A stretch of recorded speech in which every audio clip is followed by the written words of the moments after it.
Hey guys, just want to give a huge shout out to our sponsor, RX Smart Gear. They have been a wonderful partner over this last month in supporting our podcast and getting the word out about it and participating on it. We just want to thank Dave Newman and RX Smart Gear for everything they've done.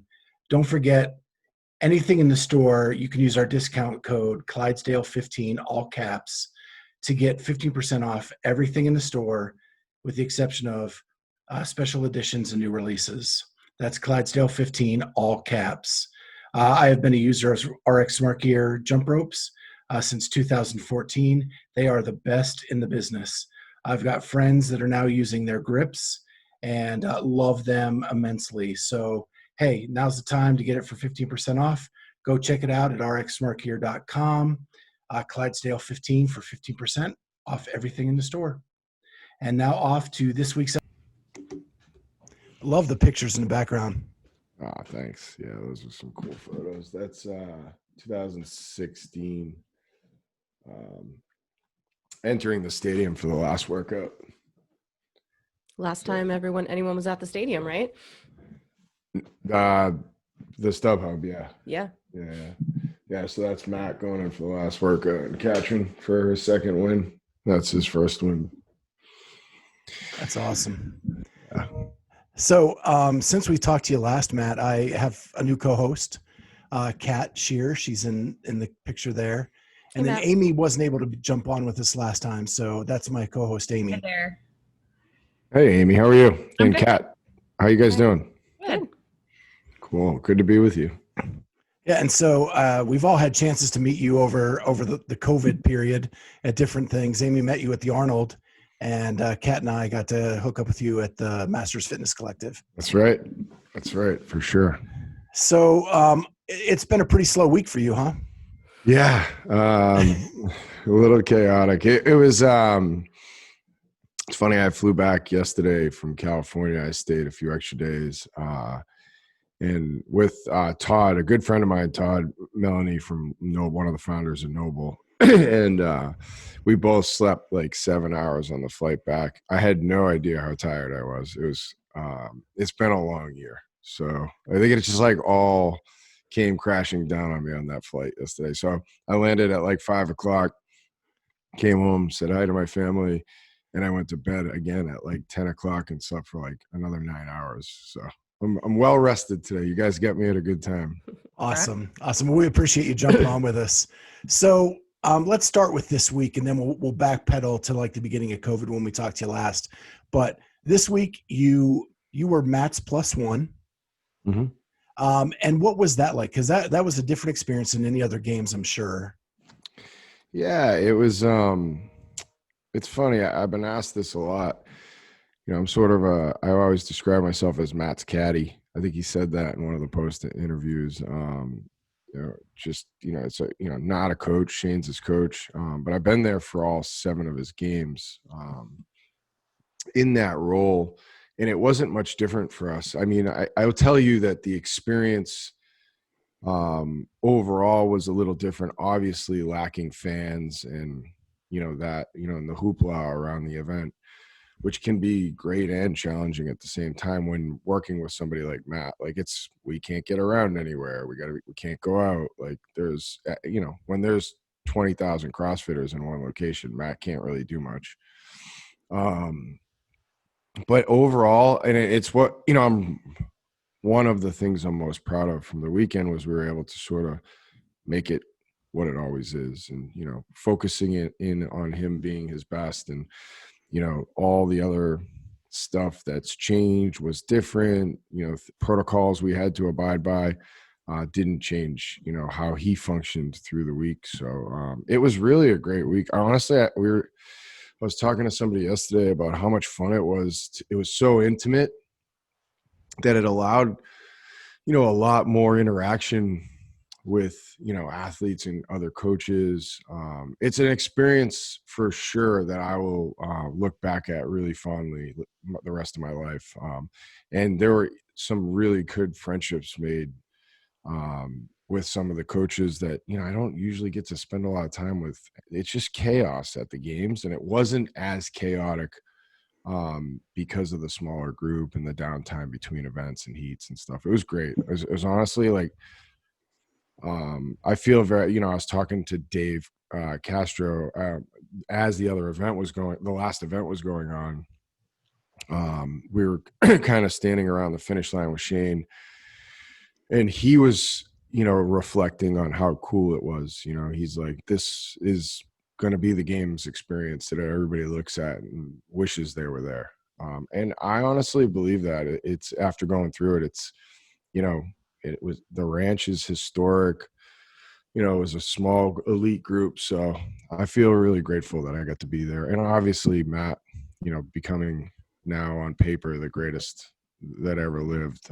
It was a special experience. Yeah, we talked to Justin Kotler last night, and he said like the whole thing had a different vibe, whether that was all the protocols or the new ownership or whatever it might be. Did you get that same sense? I did. I described that a little yesterday to someone. It was actually Pat Fellner. He a lot of those guys are asking, kind of how was it? How was Eric's influence on it? Yeah, total different vibe. And it's I don't, it's hard to put your thumb on, what what was the largest effect on that. I know, Eric has been phenomenal, and has the leadership that stuck around. I have to give them a lot of credit. Dave was great. He's it was a different Dave from my experience in the past. Now, granted, it's chaos at the CrossFit Games. I don't think a lot of people would realize kind of what goes into managing 600-700 athletes, 1,000 volunteers. I understand this from Wadapalooza. It's there's a lot going on, and when you're in that role that Dave's in, there's a lot of fast and complex and volume of decisions. So he was great. His entire team was phenomenal. Eric's presence was like the most profound difference. Like last year, we were doing press conferences with Greg Glassman, bashing athletes and making a mockery of them. And this year, the CEO was doing workouts after the events on the floor in the warm-up area, interacting with athletes. It was a profound difference there. It was awesome. It really was. It was just a really cool experience. Justin Kotler is a friend, got to spend a lot of time with him. It was just a different experience. We had a lot of fun. Everybody was relaxed. Even, the athlete control group, they're usually working with, masters and teens and teams. And, if you've ever been in the back of a CrossFit Games in the warm-up area, it's bedlam, and every athlete is only focused on themselves. And, corralling time is truly like herding cats and dogs. And they didn't have to deal with a lot of that. So it was really cool. Overall, it was like an A+ experience. Well, with it being a little bit more relaxed like that, and you being Matt's +1, were you still able then to interact and catch up with Katrin and things like that during the weekend? Always. And that doesn't ever change.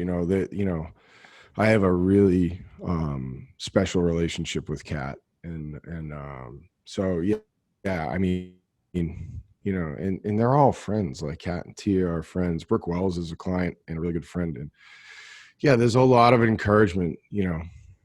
Whether it's Shane encouraging Brooke and Kat, like we all, in the end, we want people to be their best. So yeah, we got to spend a lot of time, and everybody's hyper focused, and we know the moments to be loose and not. And as am I with Matt, when Matt's getting ready, like my job is to be focused on him. But yeah, we got a lot of time together. It was special for me particularly. I will say we had 5 clients competing, and 4 of them we've been with. Like I've been with Brooke Wells since she was 18 years old, and she had a roller coaster ride weekend. It was, hard. She's beat up physically, even going into the event. She'll never say it publicly, but they were grinding, and it was just, it was so fun to be in that intimate environment with them and seeing them there, and them in the success that they had. Just kind of a follow-up to that, it's because you have such a business relationship with so many athletes and 5 at the games, but you're Matt's +1. how do you balance the responsibilities of that with your business side and your clients? It's easy, honestly. It's just communication.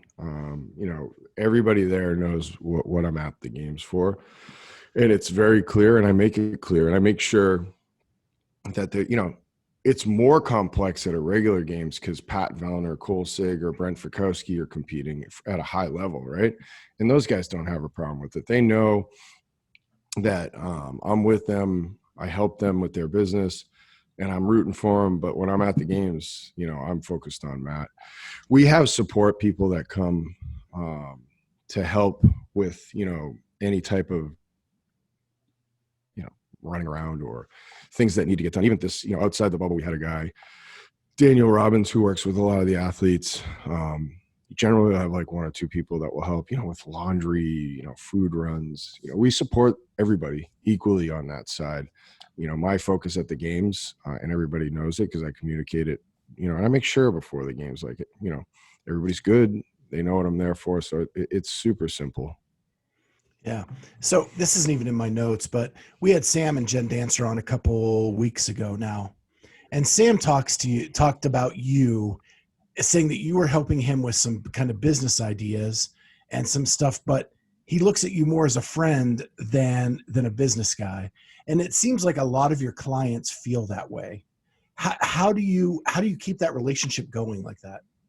Well, that's great to hear. Yeah, it's real. It's really what it is with all of them. Like, I think I don't have any clients that I don't consider friends. I really care about them personally. Like, in the end, there's like goals business wise, but I want them to evolve as human beings too, and I care about them and their families. They've all stayed with me and my family. I've stayed with them and theirs. They're deep relationships that have grown over time. Sam and Jen, I met them at the Mid-Atlantic Regional back in 2014. Worked out, Sam and Jen competed on a team at the Central East that year at the University of Cincinnati. And that's where it started, that's where it started with them. And, it's really in the end, that's how all of my relationships have, it's honestly kind of how they start. Like, it's getting more business oriented now. We're getting reached out to by a lot of people purely from a business perspective. Like Justin Medeiros is a client now. I'm developing a relationship as our team with him. He's a wonderful kid. But that, he reached out on the business front. But most of the relationships leading up, those long-term clients that we have, are people that were friends. Katrin, I didn't represent Katrin until she won. I had worked out with her for 2 years at CFNE, and, always supported her, was a source for her. It's when she officially thought she needed some help, was that, as she won the CrossFit Games for the first time in 15. So yeah, those are all like, they're my kids or friends. Like, Matt's probably the best friend I have. It's, there's there's business, but 90% of it is just, they're close personal friends of mine. Yeah, that was kind of my next step. Is you seem to have formed this second family. You have your biological family that you love to death, but the Shane, Tia, Matt, Sammy, and you seem to have become like a second family. Yeah, you'll make me emotional. They they're really, really special people in my life. I mean, it's hard to like quickly describe what we've all gone through together, particularly, most recently Tia now being involved in that. But Matt, 7 years, like, Matt was a kid, he's a man now. And, he'll even describe it, when I met him back then, there was, he just had a lot of fear and doubt and uncertainty. And man, he's such a wonderful human being, man. Today, he was then too, just like he's just developed so much over the last 7 years. And, I've got to see it, be a part of it, help with it. But yeah, our close-knit team's awesome. This year I FaceTimed with Shane and Tia a little yesterday, telling them I missed them. You know, we spent 2 weeks in California together, but it just works. It's such a complex group too. Like the personalities are wild, but everybody's pointed in the same direction and would lay down in traffic for each other. It's such a special part of my life. I'm really fortunate. They're just true friends first, and it's a wonderful thing. Yeah, you see Tia's post where she calls Matt her brother that she never had, and you know, it seems so much deeper than just friends working out together. It's It become really, something much more.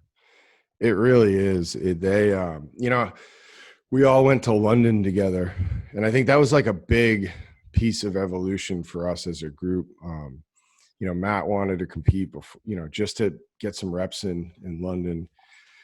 And, you know, like Tia was in the middle of training, you know, had mayhem coming up and, you know, was not a smart trip, but it wasn't even a doubt. Shane and Tia hopped on a plane. We stayed in the same apartment together, you know, and if you see some of the footage from that, I mean, in the grand scheme of things, and it was a wonderful event, Matt winning Sid was not a goal and or a priority. You know, Tia was in tears. You know, we all were. It just, you know, we know how hard each other works. Like whether it's me or them, like everybody works their ass off, and we all hold each other accountable, and you know, keep our game at the highest level. And we know what goes into that, and we all see how hard that is for each other. And you know, whether it's Sammy and what she, you know, works with on a daily basis with Matt, it's a lot of work. People don't get to see that stuff we do, so it's emotional for sure. Yeah, I know we all dream of these things when we're young. I don't think anybody could have dreamed what you have put together. You know, 10 years ago, could you have seen yourself where you are today? I really couldn't, honestly. It's funny because I particularly dreamed of being in a scenario that I'm in. You know, and it was like, you know, 10 years ago, there was no, you know, foresight that any of this would play out. I mean, I was selling insurance, bored out of my mind. You know, sort of lost professionally, honestly. I mean, I was doing well, but it was like not what I wanted to be doing. Fast forward to today, you know, I've been able to apply all the things I've learned in life, whether it was from my father and business with him, and seeing, you know, how he managed relationships and friendships. And, you know, you know, I get to, like, I literally don't work a day, and I work a lot. But it's, you know, I get to do something I truly love, with people I adore, and love, and they're my family. So it's, yeah, I mean, thank you for pointing that out. It's just, I'm really fortunate, you know, right place, right time, you know, in a lot of ways. And, you know, I've been able to really develop, through a lot of incredible people. Yeah, hard work pays off for more than just Matt. Yeah. Yeah. Thank you. Yeah. Yeah. It truly does. It is cliche and seems simple. It's not, unfortunately, if it was, but yeah, I mean, you know, we grind, we do still, we got more to do, but it's, you know, when you get to do, you know, it's funny, I get asked this a lot and get to talk to some younger people about this, whether it's at schools but, you know, finding, you know, something you're passionate about, it was always sort of a goal of mine, but it's hard, you know, you got to make you know, a living, and, you know, not everybody's fortunate enough to fall into, you know, precisely what they love. But, you know, after going through the process, you know, you've got to follow your heart, in life, and do things that you're passionate about, because it's a long, hard existence otherwise. I did it for years, you know, hell, I did it for 10, 12 years after I was in college. And you know, I always kind of wondered if that's the way life would be, but, you know, and had a hard time sort of stepping out to, you know, that leap is really hard. After you make that leap, it's super, comforting. You know, I don't have any fear around this not working out, or, you know, what's next, because I know I can start again. You know, I know how to do it. And it's just taking chances on yourself and working hard. So speaking of starting again, let's go back to, we talked to you. You were episode, I think, 14, and we're in the 80s now. So Oh, wow. what seems like a short amount of time, maybe a long period of time, the pandemic hits. When we talked to you, it was live from Wadapalooza. I You guys were remember. just getting geared up for the next week, and who knew at that time that that was going to be the last sanctional, really major sanctional to get anything done. And you guys were facing the pandemic kind of as it was growing. Yeah, it's. I remember I was in my hotel room when we spoke. Yeah, it's been a wild, what, 6-8 months. We were sort of at the forefront of it because we were about to operate our second event, West Coast Classic, and we were making hard decisions and following it closely daily.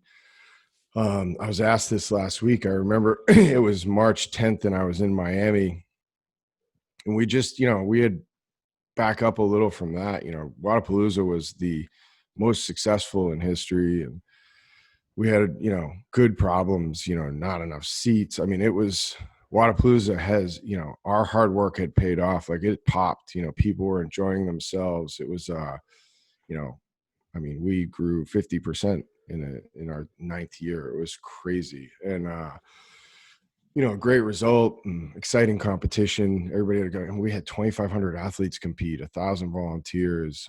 We had 45,000 people walk through that property over the course of the weekend.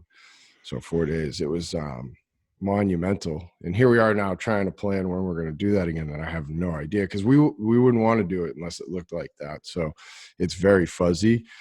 But yeah, March 10th, I sat in my office in Miami and we were trying to make a decision. And I was like, stubborn, we're doing this, and I think I did a podcast and said, we're good, Yep. we're going to follow protocols. We talked to the venue. We've talked to a lot of sponsors. There was probably one that had pulled out at that point because they were in London WIT, and they were feeling the effects far greater than us at that point in Europe. And we're like, we're doing this. Like, it was like, I was cocky about it. And we canceled on March 12th, 2 days later. I remember when I ran into you at the Arnold Classic, and just about everything there was canceled except for just some of the events that athletes could do. And I remember just kind of chatting with you because I competed in that CrossFit competition, and there was so much hoopla, like it's on, it's off, it's on and off. And I remember you were saying, yeah, I don't even know what's going to happen with the West Coast Classic. And then it was just a few days later where it's, there it is. Oh, I remember. Yeah, it's the Arnold was interesting for me because I was sort of annoyed, honestly. I mean, and I look back and I was naive for what was really about to play out. But I remember talking to Bill Henniger, the owner of Rogue, and it was like, what is going on? Like, like, this is ridiculous. Like, they, and good on whomever ran the event to have the force. I mean, that could have been a monumental super spreading event. I mean, I don't know if anybody's ever been to the Arnold, there's 200,000 people there on Saturday. Yeah. That's, and this still, by the way, you competed, was a substantial amount of people in the building. Sure. It was restricted, sort of, Right. But, yeah, I mean, I'm not sure the strongman was restricted at all. That's what I predominantly was attending with the, Matt loves watching that, Tia. So we were there most of the time. Yeah, there was, I don't know, maybe, 500 to 1,000 people around that stage. Like, there was a fair amount of people there. I left that event pretty, resilient. I was like, we're good. Like, we're going to do it better and we're going to be fine. It didn't really dawn on me that, we'd be canceling an event like, I don't know, like 10 days later. It was crazy. So then it does cancel. And we've talked to a lot of athletes where that was kind of the event they were looking forward to. It was going to go back to the fairgrounds there, and you were going to do that retro kind of programming. And everybody we were talking to, either they were going team to have fun or to just go as an individual and kind of get after it. And that was kind of, because that canceled, everything then got serious. And it wasn't soon after that you started United Movement, like a pretty aggressive, seat of your pants kind of fundraiser that came off pretty successful. Like you had a lot of content that went out that week. So in retrospect, how did that go? Yeah, I mean, it was a pretty big bummer to not be able to operate West Coast Classic.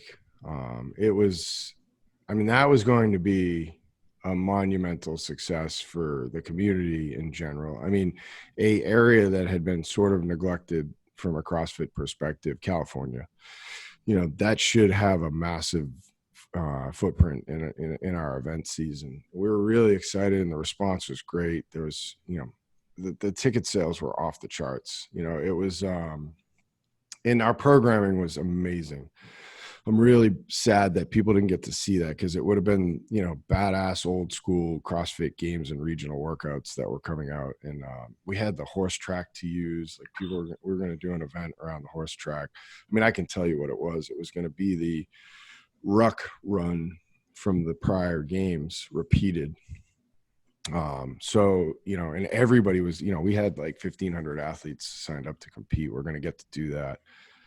So that was a big bummer. I'm really excited to redo that event, to get to operate that event, which, hopefully it'll be a part of the season as we kind of play that out. But, yeah, United and Movement, at the time it was really obvious that there was a lot of struggle in our community, especially in the affiliate. And, we were dormant, and we have a really great team that can do anything in my mind. I didn't know what we were taking on at the time. We live with big ideas constantly, and I think, we're very good at executing them. That was a really big undertaking. A 24-hour broadcast is ridiculous. If I could go back, I might do that over like 5 hours. But we did it. In the community did it. I mean, you can look at who was involved in that, and everybody just wanted to know what they could do to help, whether it was an athlete, a brand, somebody that, was we broadcasted that, many don't know, from the Netherlands. So we have a team, it's actually a sanction owner that owns Lowlands Throwdowns, that has a broadcast background. So the studio was in Netherlands. My media director was in Zimbabwe. Our team's in Miami. I'm in Boston. We have athletes from around. We broadcast from Hong Kong. Like, we were everywhere. It was so cool what came together. We raised, a little over $400,000 that went back out to some really worthy charities. And that was a lot of fun, a lot of work, but a lot of fun, and worth every second. I'm really proud of what all of us did with that.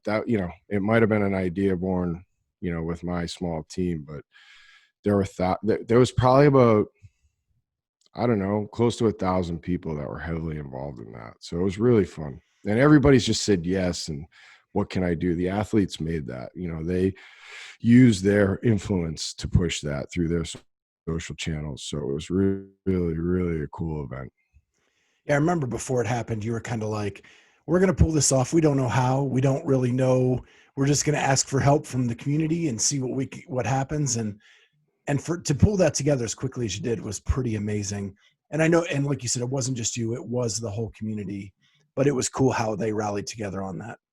Yeah, it was fun. Yeah, I'm proud of that. I mean, I think we get a lot of questions if we'll do it again. What we'll do with that brand, maybe, COVID doesn't look like it's going anywhere soon. So, maybe there's an opportunity for us to be present with that again, come around the first of the year. We'll see. We're working really hard to bring some normalcy back to the event season, in some way, shape, or form. But, that was a cool opportunity to be present. Everybody did a great job with it. So then all the shakeup kind of happens at CrossFit HQ, and you announce your sanctional dates for the following year without the CrossFit branding. And we don't need to go into details there, but at this point in time, are they going to be separate events, or are you working to get them back included as part of the season? Yeah, that was a direct response to the turmoil at the time, and I can tell you that was I'm very comfortable still to this day with that decision. It wasn't a bail, or it's funny, there was a lot of emotion around that time, and we've all worked through it. And there was a lot of people upset about those of us that did separate quickly internally, but those same people we're working really closely with today, and we're all pointed in the same direction, whether it's Dave or Eric. We all have the sport in mind. We want to grow and facilitate the sport properly and help it be what it should be. And the numbers from the games this year show how excited people are about the changes and what it looks like moving forward. I mean, the CrossFit broadcast did 60% more viewership than it had ever done in history this year. So the games broadcast, they ran a concurrency of 100,000 more people than they ever had. It was monumental success. We're definitely gonna be a big part of it. I can say that confidently. We've been working closely with those guys on, and it's been great. Like they've been very collaborative about what the season should look like, and particularly what our opinion is in that, and I'm grateful for that. Things are really going in the right direction. We had a summit in Boulder. God, I don't even know when it was at this point, but when Eric had sort of not transacted the business, but it was really just in its final stages, and it was brilliant. At the time, it was stressful. I got to admit, there was a lot of pain in that room, but that summit was the launching point for a lot of what will be success moving forward. Everybody kind of got to air their laundry, talk things out, understand pain from the past and what it should look like moving forward. We ran hills together. We spent a really intimate 2 or 3 days together, and had dinner, breakfast, lunch. It was a brilliant piece of execution by Eric to get the people in the room that we're divided, and now we're all really working hard together to get this thing moving in the right direction. And I think the feedback coming out of that summit was that for the first time, it was very collaborative, not just a figurehead speaking at people, but people talking back and forth and coming up with ideas. And it's got to make you feel good that you've created a company that they want to include in that decision making. I mean, that's another way to show that you've come a very long way in this journey. Yeah, as have they in a lot of ways. That's Eric's mentality, but I give a lot of credit to those that have stuck around to adopting that and now executing and living in that. It's again, that week was great. We got, it's, I don't know the best way to describe it, but that week leaving was like, okay, we got to like really speak our piece. And there was it was a leap for all of us, including guys like Dave and Justin that had, been, taking a lot of the bullets directed at them. And it was like, yeah, okay, how does this kind of play out off of this, considering the past? And it truly was just a launching point for a lot of great change and success moving forward. I can't tell you how much, how different the vibe is in general. And at the games, it was, Eric's, sort of mentality, in how he wants to see things move forward has been adopted, 100%. And I think it speaks to some of how that leadership group that's still there was forced to operate in the past. And it was hard for people like myself to say like, oh, they'll change, there'll be change. And like, because sometimes a lot of them were the face of the pain. Right. But it's not even like, I'll tell you, like, it was a factor, and then sort of, on our mind in conversations. There's no sort of reflection on that anymore. It's not like, okay, I'll trust but verify, like, take my time, let's see how you handle this. There's a lot of trust immediately built through, we've had a lot of hard conversations. We've had a lot of decisions that have been made that aren't really public yet, but things are going really well. Awesome. So something near and dear to Kat and I, we saw you at the Masters Fitness Collective. We both judged. She was the head judge at that event.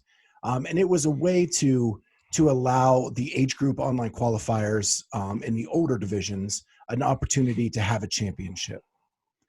And I think that Eric has said in his town hall that there's a good chance that they're going to have their own events moving forward. So, rumor on the street is that there's a chance that Loud and Live may become involved with that Masters Fitness Collective. Is there anything you can speak to on that, or is that still kind of?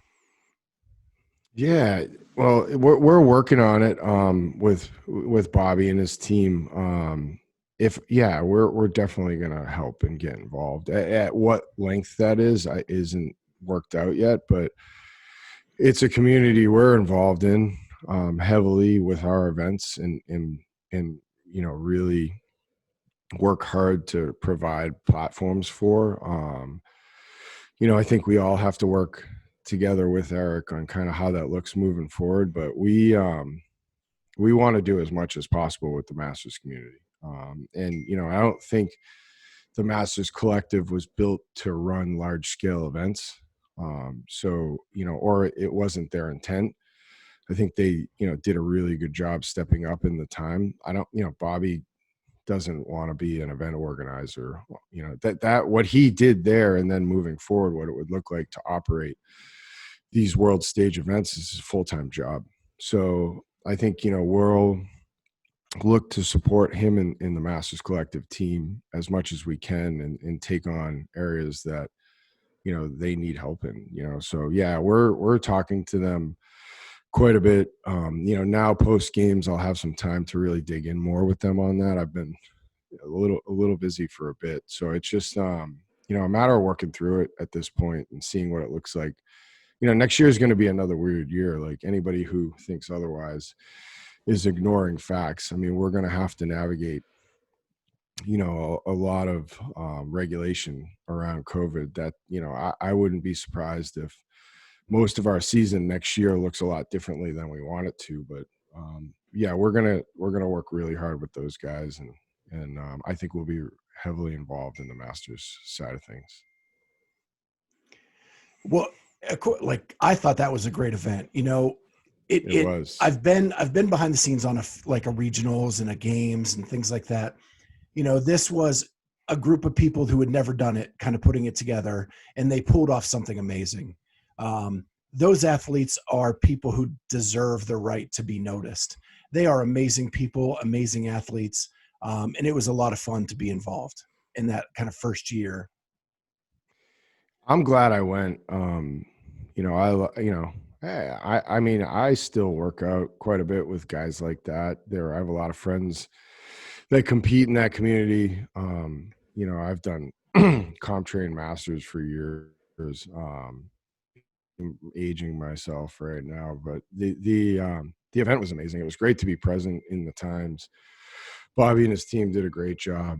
It's a really cool community, sub community within our greater community. It's and I'm glad they had a stage to celebrate their fitness this year. Right? It would have been a shame to have worked really hard. As a Masters athlete, you don't know how long you have. Before, your time is always, there's impending doom as a Masters athlete. Would be either injury or just, your body can't do it anymore. But yeah, that was a great event. It was really fun. There was a lot of great athletes there too, and they did a phenomenal job. So you have the Granite Games, Wadapalooza, the Madrid, the Mayan, and the West Coast Classic. Is there any thoughts of expansion on that with going into like a game season, or are you happy with just those 5? Yeah, I mean, I'm never happy with where we're at. I think, we always either want to get better with what we have or expand. We're always looking at opportunities to, grow our family portfolio. I think, it's sort of going to play out with, how the season plays out, what's involved and what's not. And we're sort of, working with those guys right now to figure that out.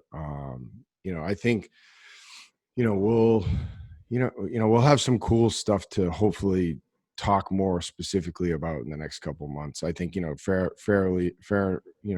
in fairness to Dave and Justin, they've had their eyes on something else for a bit. So I think they need a few weeks to really kind of start to dig in on what 21 looks like. So when we get, more info about what might be involved in the season structure, then we can kind of decide how we operate in that and outside that. Everything will happen whether we're a part of it or not. Those events, I don't know that all of them will be a part of a new season because of the way it might be structured, which is fine. I think they'll all be CrossFit events, though. I will tell you that. I think CrossFit will work hard to partner with events even not a part of the season. So we're excited to, figure out exactly precisely what will be a part of the season and then what we'll do with those that aren't. Awesome. So a new event did pop up on Instagram called the Trials. Kind of not a lot of explanation, just a map with some regions. And are there any details that you can give about that? Yeah, it's an opportunity, a couple of things with the Trials. I'm actually really pleasantly surprised at the buzz because we did kind of just put it out there. There was a lot of talk about it at the games, a lot of athletes and then staff from CrossFit side asking about it. And I'm proud of that. People are excited about things that we do.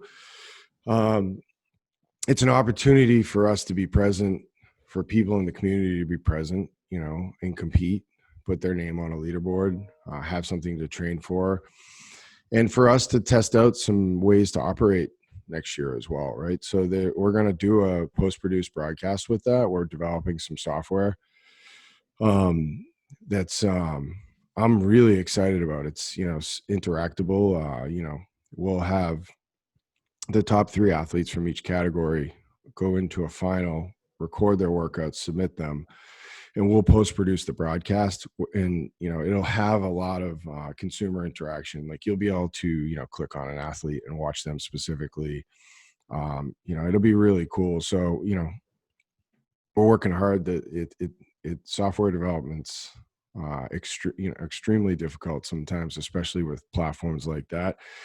So we wanted to test some of that. Who knows? We may have to operate West Coast Classic, Granite Games, events like that digitally. So we want to have the ability to do that and sort of get some of the kinks out, and at the same time, provide a platform for people to compete. And I'm overwhelmed with the response. There's a lot of it isn't just about the elites. Everything we do is a inclusive platform, and as is this, but a lot of significant competitors want to compete in that, which wasn't essentially what it was designed for, but it's exciting that people are going to jump in and do it. So it should be really fun. It's in 3 distinct areas of the world that we have a lot of involvement from what we had sanctioned, and we'll bring them together for a final. It's gonna be really cool. I'm excited about it. It must be really rewarding for you to know that you can just put something out there and people are signing up for it without even a whole lot of information, but just because it's got, your name and reputation behind it, or, in your company. I signed up for it. I didn't know anything about it. And I was like, oh, this looks fun. I'm going to do it. Yeah, it is. It is. That's, and that's part of what I was speaking about, initially on this is it's really, it's amazing. It's super rewarding that people trust us and want to engage, things that we put out. So yeah, I'm truly overwhelmed with the response.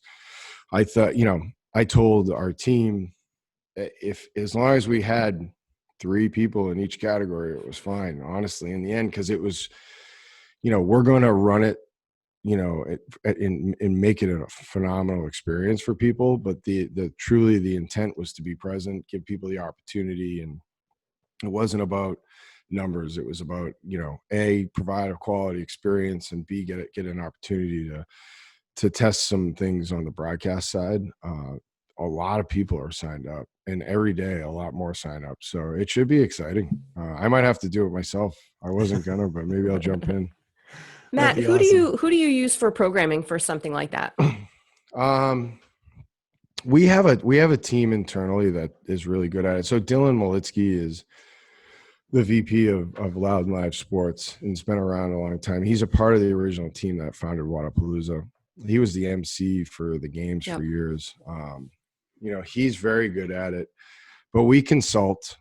This particular platform, CompTrain, is going to program.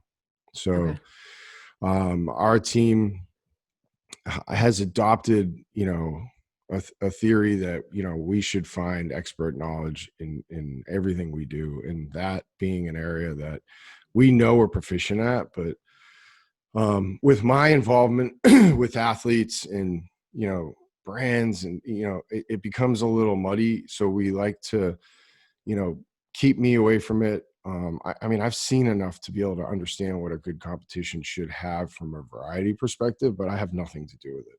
I literally have no idea what the workouts are generally ever. Like Wadapalooza, certainly I'll find out late in the game what they are and give my 10 cents. But, I really like to separate myself from that. My team does a great job. We have a couple people on staff that handle competition specifically. And we talk to all the programmers, Shane, CJ Martin, Ben, the training think tank guys, the Misfit guys. We've used them to program events collectively before. We consult all of them all the time on whether we're on point or not. But this specific event, we're about to film a lot of the workout videos at CFNE actually, and CompTrain will program all these workouts. Nice. So it's funny you say that, your involvement with the athletes and the management side. With more money coming into the sport, which is what we're all striving to get to make it a legit professional sport, does the need for management of the athletes become higher? And are you getting more requests for that?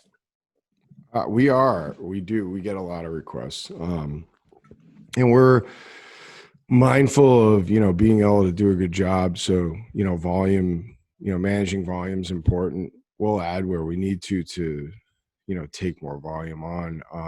But, I think it's super necessary. I think, you as an athlete should plan for success, and you should build a team around you that can help with that, whether it's from a business perspective or an athletic perspective. So yeah, the sport's becoming more and more professional every day. And people, in order for an athlete to be great on the floor, it requires, a lot of assistance. Because, if an athlete's focused on his deals and what he should be doing on a daily basis he or she from a business perspective, that's a takeaway from your ability to function in training or on the floor. So yeah, I think it's a very necessary component to, now essential to what an athlete does. And it's cool because that's a huge evolution. I probably was involved in 2014, maybe prior to it being a necessary piece, maybe for some. But yeah, I don't know many elite athletes that don't have some sort of management or an agent at this point that is assisting them. So yeah, we get we hear from a lot of people, which I'm again super proud of. A lot of people reach out when they start to have some success or want to be successful with the sport in general. So yeah, it's fun. There's conversations being had now with possibly more people coming on. So it's always a fun time of year post games. From a business perspective, the community's excited, the brands are excited. People have sort of solidified their position in the world at that point. So either people who don't have help, now are recognizing they do, because brands are recognizing that they want to be involved with them from a business perspective. So yeah, it's exciting times, and we're probably, we'll take a few more people on, in the next month. Yeah, I think I saw just the other day that Jason Khalipa won $1,500 in 2008, and the meteoric rise that we are to now, where the winner gets 350 grand, plus endorsements and shoe deals, and like in just 12 years, that's a huge increase. It is, and it's I know an area that Eric's very intent on concentrating on growth. So you're going to see even more there, which is really exciting. Yeah, I mean, look at just, that, and then events outside the games.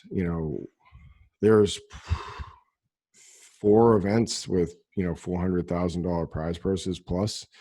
I mean, Wadapalooza, when I came to Wadapalooza, was giving away, $150,000. I think we gave away $425,000 this year. We didn't give away; people earned it. Dubai is 6 something, Rogues 450. West Coast Classic was going to be 300 and something. There's, and that's because people want to watch. I had a really long conversation with a brand yesterday about this. It's just the eyeballs are increasing, which is great. And that's the most exciting piece, because you can sell a stadium out in a micro community, not easily, but you put the right people on the floor, people will buy tickets and you'll get to capacity. But people watching through, stream or television is where the real growth will happen for the sport, for the athletes.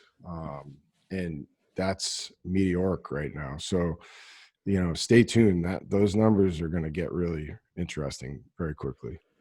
So speaking about the streaming too, I know that there's been a little bit of issue with Flow Elite and sort of the paywall and having people pay, and the experience isn't the greatest, depending on the technology and how it's working that day.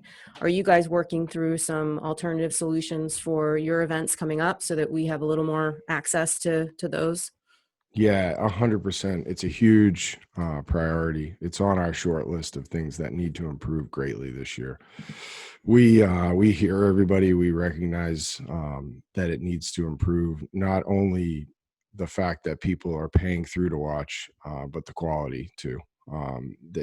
That's something that has to improve a lot from our perspective.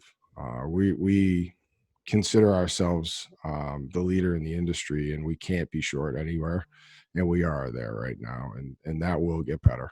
Awesome. I can tell you that confidently. Awesome.